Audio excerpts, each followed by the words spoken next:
আজ আমি পাঠালাম তোমার বউয়ের সঙ্গে, তুমি একটা ফিরে আসছো তোমার হবে না।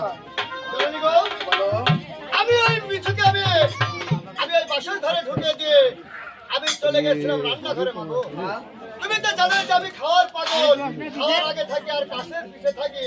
আমি কাল থেকে বিদ্যুৎ বাড়ি শুন। আজ আমি তোর অত কথা শুনতে যাচ্ছি না, তোর দাদা কোথায় তাই বল।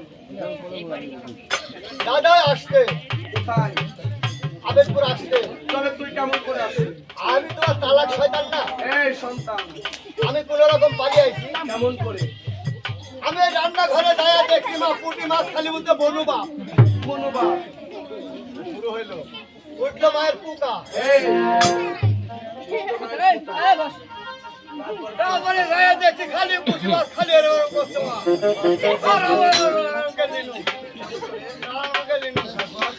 লিলিনু গোদে গোদে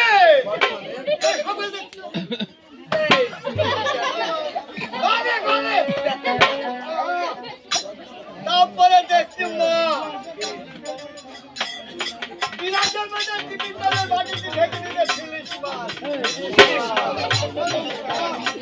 বলবো না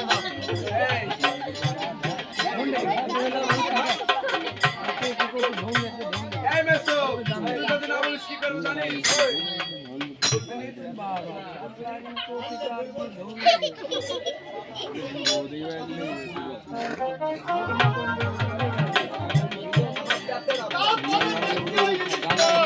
টাইম নাই। ওই ইলিশ মাছের তো লিলিনু মা আমার এই সাইডে। তারপরে দেখছি মা 3 কাটা মাছের রান্না। আর লিনু কি হলো? ভাইয়ের পরে ডংশনটা দিতেন। বলবি জানি ছোটা বিদাল হলো কুইবা কি জানি ভাইটা ডংশন। আরে না ডংশন দিদি। 3 কাটা মাছ বাইতে গেল মা। ভগবানের কাছে 2 হাত তুলে খুব প্রার্থনা করি। ওই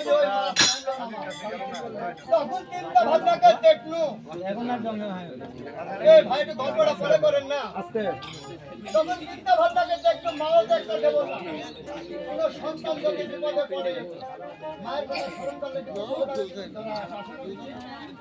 আবার কোন ছেলে যদি বিপদে পড়ে মা যদি বাড়ি থেকে দোয়া করে আমার মনে সুসম্মানে আছে। তাই আমি যখন এই কাটা বাজি গেল দেখলাম আর কি করবো করে দেবো ভগবানের কাছে চাই দিতে মায়ের নামে তারপরে চিন্তা ভাবনা করি আমি কি করবো সেগুলো আমি তোর নাম লিনু।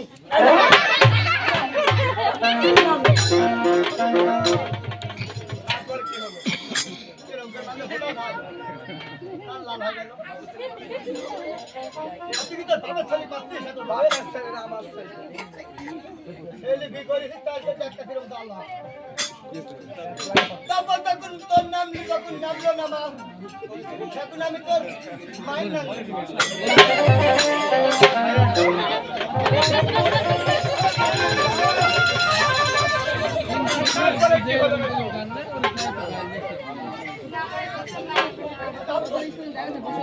তাও বলো হল না শেষে দায়াতের বাপের নাম লিলু আর তোর নাম গেল আমার বাপ হচ্ছে দেবদেব মহাদেব। হ্যাঁ হ্যাঁ তোর বাপ দেব আমার মহাদেব বাপের গুণ কি দেখেছো? তোর বাপের গুণের কথা যদি আমি বলি এই পাড়ার মধ্যে মান সম্মান কিছু থাকবে নি কি আমার বাপের গুণ? দেখাবো এ ভাই দেখাবো এ ভাই ভাই দেখাবো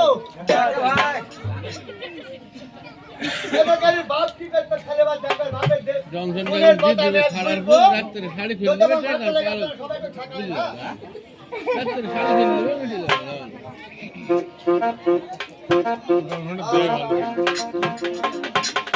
বলো ভাই কামানের নাম অন্ধয়া সাল গরিব দেখা সবাই করবে দান এই মেয়া সাল গরিব দেখা সবাই করবে দান আর টাকা পয়সা হাকের ময়লা আমাদের